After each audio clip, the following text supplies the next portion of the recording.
Monday afternoon, it's me, Jay Fresh, right here at Pyro Radio. On the phone line, CHIEDU Oraka. What's happening, bro? What's going on, bro? How you doing? I'm good, man. Now, do you know what? Like, we talk quite often. We probably talk every week or two, but I'd realise it's been a full 6 months since we've had you on the show here at Pyro. Time is flying, man. Very much so, mate. It's proper scary. I can't believe we're in July, nearly August. It's terrifying. Do you know what? I was talking about this with someone the other day, and I actually said the dreaded words. I went, it isn't that long till Christmas. Oh, no, you didn't, did you? I killed it. I killed the vibe completely of the conversation. But yeah, man, it's been mad. It's been mad out there. But it's great to get you here on the show again. Obviously, we're going to play some more of your new music and have a catch up with lots of different bits and pieces you've been involved in. But this is the first time we've had any kind of conversation since Euro 2020 has concluded. So what's your overview of the English team performance? Fantastic. If I was going to say it in one word, fantastic. Obviously, I'm gutted. I'm gutted like everyone that we lost the final, woke up. Literally, I'm mourning. I'm not even joking. Literally, it's taken me probably till today to start feeling a little bit better about the final. But on reflection, they did us proud, man. Fantastic performance from everyone. Do you know what I mean? Everyone involved. I really wanted us to bring it home, but do you know what I mean? We've just got to look forward. We've got a fantastic foundation, great squad, full of youth, a lot of talented players. Probably some more to still come through. I think the future's bright for England. Yeah, man. I think we share a similar outlook on that. I think a few different people I've spoken to, some are kind of negative about in a footballing sense what could have been done, and I don't believe in celebrating failure, and I don't think any of us are doing that. No. None of us are doing that. But I remember I said 4 years ago we lost in the Euros to Iceland, and then our then new manager was sacked after one game for alleged, fraudulent behaviour or whatever. Now, 2 semi-finals in, I mean, you can talk about easier side of the draw and whatever, but at the end of the day, you beat the teams that are in front of you. You can't dictate who you play against. Do you know what I mean? No, I totally agree with you, man. Totally agree. There is a lot, and I was a little bit negative when the final whistle went, or when the penalties had finished. Sorry, I was a little bit negative, but then obviously I've had a few days to reflect now, and do you know what I mean? On the grand scheme of things, they have really done the nation proud, and we've got so much to look forward to if we can keep these young crop of players together. Yeah, I think that's the key. But alongside the footballing exploits, there was so much else kind of swirled up around that final for England. And I'm just going to jump straight into it with you, because I know this is a topic we've discussed before, but how do you feel about the Home Secretary, Priti Patel? Now, I think it was the 10th of June, she said fans have the right to boo England team for gesture politics of taking the knee. And then I think on the 12th of July, she tweeted, "I'm disgusted that English players who have given so much for our country this summer have been subject to vile racist abuse on social media." What do you think about her attitude or seeming change of opinion quite quickly there? I think the full cabinet are absolute, I can't swear, I'm not going to swear, but if I could, I would. They're just idiots, mate. All of them. Entitled fools, if I'm going to be honest with you. And there's no wonder why the country, or a small section of the country, act the way they do to them 3 young black boys who missed the penalties. Because if the people at the top are sort of inciting racism, why are people at the bottom going to care? Do you know what I mean? The consequences obviously are not that much. Do you know what I mean? Priti Patel condoned the booing. Why is there such a topic on the taking of the knee? Why is there not such a big hurrah on the reason why these footballers are taking the knee? Do you know what I mean? We always avoid the main reason, and we talk about what's in front of us. The whole situation's a mess. Like, I've got no time for anyone, and this is what you get when you vote a Tory government. Do you know what I'm saying? But I don't want to get too political. You know what I mean? I'm not really into politics myself, but these are people who have been inciting racism. You've got a prime minister who described Asian women wearing burqas as letterboxes. Like, this is the people you voted for. So this is what we're gonna get. You know what I'm saying? Like, so yeah, it's a joke. It's a mess, and I've got no time for that woman or this government. Yeah, man, 100%. I think you described it brilliantly with it's a mess. From top to bottom, it's just a complete mess.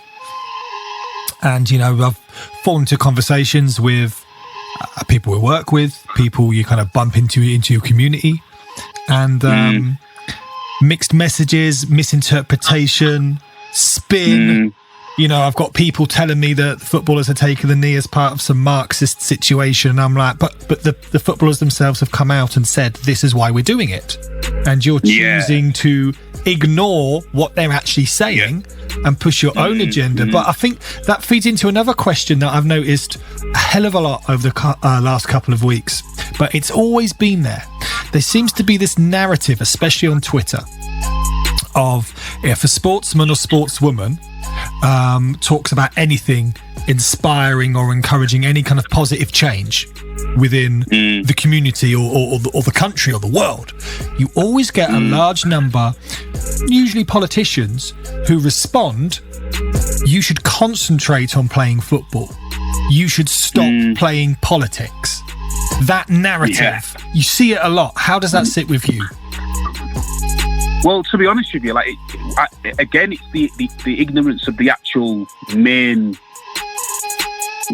ideology or the main purpose of what people are actually talking about. Like, ignore sport for one reason. Like, this is a society problem. It's not a sport problem. Just because, obviously, we're seeing it on our televisions. Like, this happens in society. Like, society, in my opinion, is bigger than sport. We've got an issue in society with racism, and it needs to be stopped. Like, yeah, these sports people are using their platform to talk about racism. Fantastic, and I love it. But stop ignoring what's really happening. And what's really happening is Britain, unfortunately, is a racist country, and we hate to admit it, but the facts are there. Do you know what I mean? Like, I wanted football to come home like everyone else, but then when that final whistle went, why am I in a pub thinking automatically when them three boys had missed them penalties, I'm thinking, oh my God, these boys are going to get it on social media. Why is that the first thought that goes into my brain? The first thought that goes into my brain is unlucky lads. It should be just unlucky lads, we've lost. We'll get it next time. But no, I'm automatically thinking straight away, oh, these guys are going to get ridiculed on social media, and it happens straight away. Do you know what I mean? Like, there's a big problem in our society. Like put sport aside, just in society anyway. Like I've just said, like earlier, like the top officials in our country are racist. Let that sink in. What I've just said, the top people in our country are racist. So that is going to trickle down to the mindless fools. There's a bigger issue. Like, yeah, man, well, to be honest with you, I'm tired as a black man even speaking about this. I'm just tired, like, literally, like, I chose not to, I'm not going to really get involved or go into, like, schools or anything like that and talk about this. Like, this isn't, in my opinion, this isn't a black person's problem. It's not. We didn't invent racism, so it's for everyone else. No offence. Start finding ways how this can be eradicated, because if it was up to me, them black boys wouldn't even play for England. They'd be boycotting. They shouldn't have to be. They shouldn't have to put up with that. They shouldn't have to. Why should, like, I've had a conversation recently with one of my mates. Like, why should they be training their backsides off from 7 years old to put on that white jersey and then be ridiculed because of the colour of their skin because they hit a ball the other way and the keeper saved it or they missed the target. Some things are bigger than sport, man. Like, this is a real issue, like, and I hope, but I'm not optimistic. Yeah, it's powerful stuff, man. A lot of work to be done. And I saw an article in one of the papers recently that you look at Sterling over the tournament, you look at how well he performed, all the goals he scored, all the goals he contributed. When he's scoring and England are winning, there are elements of English society who say, well, he's one of ours. And then as soon as he doesn't perform or doesn't score that goal or, like I said, miss that penalty or whatever, suddenly he's no longer part of our society. He's an outsider. He's one of them. Yeah. And that is mad. Yeah. That's mad. It's facts, though. It's facts. It is, honestly, it's facts. And it's, like I say, I'm tired. Obviously, I'll speak to you about it because you're my guy, but I'm not really going to be going on platforms really and speaking about it because literally, like, I'm that tired of this conversation. I hear that and respect that 100%, man. Talking about having that voice and that powerful voice, you've been involved in a few projects recently. Something that I saw online that I thought was pretty cool. I'd like to talk a little bit more. It was about the Hull Truck Theatre and kind of what happened there with some nice creative pieces. Oh yeah, so there was a sort of like a theatre programme called The Stock Room. They got in touch with my local theatre, which is Hull Truck Theatre, and they wanted to do some pieces about how artists have been getting on in the pandemic. So a production company came down to Hull, filmed me in a few locations. So I took them around my estate. I took them around the Humber Bridge, which is like the famous bridge in Hull. And then we went to the Hull Truck Theatre and basically just filmed a spoken word piece that me and a guy called Isaac put together. And yeah, man, it came out brilliantly. Do you know what I mean? Like, anyone who wants to view it, just go on my social media. Go on my Instagram, and you'll be able to see it there, man. It was great. Yeah, it is definitely something. I listened through it and clicked through it again a couple of times this morning, and it's definitely something. If you haven't already, to anyone listening, make sure you get a chance and go and check that out. But let's move the conversation over towards music. You've always kept me stocked, especially this year, with seemingly new music, and seemingly I get a voice note from you or get an email that opens up with the words, "Now then, Jay." Yeah. And then I know the music has come. And so you have been prolific this year, and you've just dropped the EP as well. So how has that whole run been for you, man? Because it seems to me that you're always putting out music, and good music as well. You know what? I'm just never trying to be stuck in the moment. I'm just trying to always be moving. Like, for me, it was always my plan this year to try and put out 2 projects. I put out 1, so that's 1 box ticked. The process has been fantastic. I'm lucky I've got a good team around me of producers, these kids, Blend Productions. Like, we've made a lot of songs, and I'm just lucky that I've just been able to put out music. There's a lot of people in the pandemic that haven't been able to. A lot of people in the pandemic that have sort of lost motivation and sort of biding their time and waiting for things to get back to normal. But for me, it was just important to just give my fans, my supporters, just new music regularly. Different sounds, different styles. Yeah, and just tell that council estate story, man. Like, something that often gets missed, especially from the north. So it was just really important for me just to really fully represent where I come from and provide everyone with just new music constantly, because it has been a pretty rough time. So yeah, I just wanted to provide the vibes. Yeah, man. I mean, for me, you always rep who you are and where you're from and what you're about and your journey to the fullest. Like, that's, to me, that's always very evident within your music. And you touched on it there about the number of different styles. Now, you often send me records over, and in a good way, I'm not quite sure what to expect. It might be something that's nearing like a drill type track. It might be something that's nearing grime. It might be something that's more kind of what we'd say traditional kind of hip hop tempos or whatever. But what I think you always execute really well, bro, is loads of artists go, yeah, I make everything. and they deliver everything, or the hot genre or subgenre of now, and I think that's cool, but it just doesn't quite gel.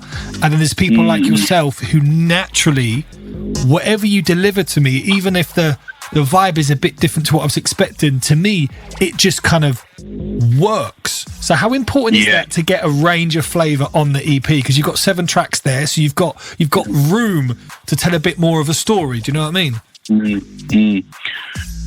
I mean, I've spoken to you before about this, about the whole lane thing. Like, I hate it when, stick to your lane, or this, that, and the third. Like, nah, man, I don't really have a lane, man. I just do what I want. And I like so many different sounds and genres of music. Like, yeah, I like drill like everyone else, but I like the UK rap sound.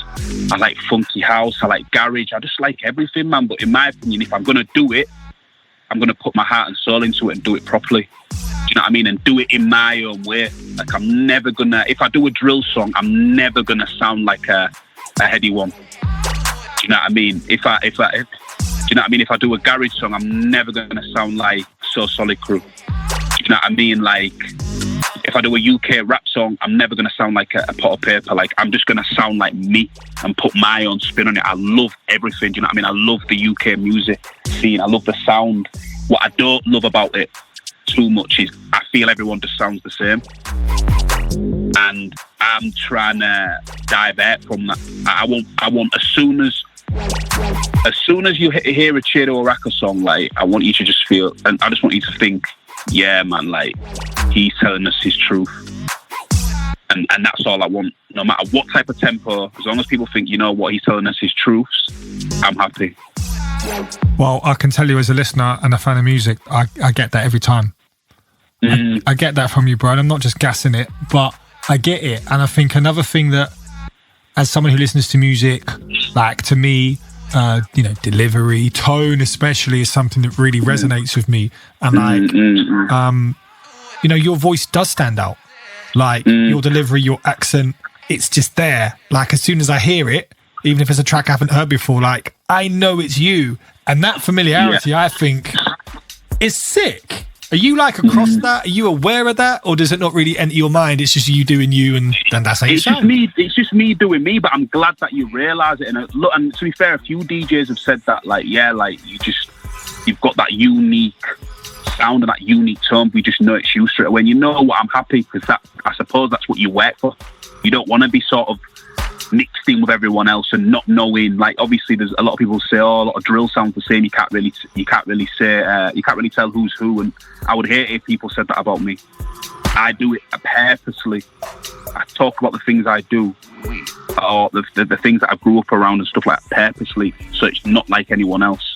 I want to stand out. I'm not like everyone else. Do you know what I mean? Like, I'm not your normal entertainer. I'm very, very different. And that's something I used to get annoyed about. Like, oh, am I too different? My accent, this, that, and the third. Like, oh, blah, blah, blah. But in fact, now I've got to own that, because that's what makes me me.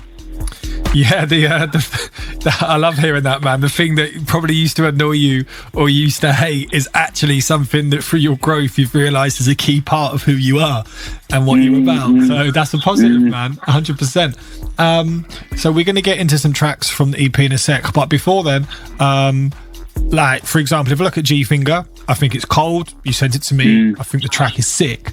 But let's talk very briefly about the concept of a radio edit. Now, there might be some people listening to Pyro Radio today who make music but have heard the concept radio edit but don't quite know what it means or why is it important. They don't know what it's all about. For you, how important is it to have radio edits of your tracks? Tell the people. It's really important. Like, that was one of the first things I learned when I came into the industry. It baffles me when I hear, like, I've heard you tweet. I've seen you tweet it. I've seen, like, loads of DJs tweet it saying, "Oh, please, artists, send me radio edits." It baffles me why that wouldn't be the first thing that you would. What, you think you're going to be able to get the F word and the S word and the C word all being allowed to be played on radio? Like, what world do you come from? You can't be talking all these gun lyrics and knife lyrics and that and thinking that you're going to get it played on radio. Like, for me, it baffles me that you DJs don't get sent radio edits. It honestly does. But it's the first thing I do once I've bounced out the mastered track of the explicit version. These automatically knows to do me a radio edit, a PA version, just the instrumental. Like, these are all the things that come straight away with the explicit version. It honestly, it baffles me. I don't understand that why that's even still a problem in 2021. Yeah, it's mad, bro. I got to salute all my DJs out there and radio presenters, hardworking, who don't have production teams or big production teams behind them. There's nothing more frustrating than someone sending you a song that you think is great, but it's not radio suitable. And by that, they don't deserve to be played on radio. Yeah, in my opinion. Yeah, man. Well, like we said, by that, it's so frustrating because to anyone listening, going, "Yeah, but what are radio edits?" We'll just think of all the explicit language, stuff that you wouldn't say if you were at work, for example. Like, you can't have that in the records. The radio, just like with TV, there's licenses, there's rules and all this stuff. So you have to be radio suitable. So you can have what you want on the track that's released or the music video, but to play on radio, you need a radio-friendly edit. And there's nothing more frustrating than being sent music that's great, be like, I cannot play this because there's just too much bad language in it.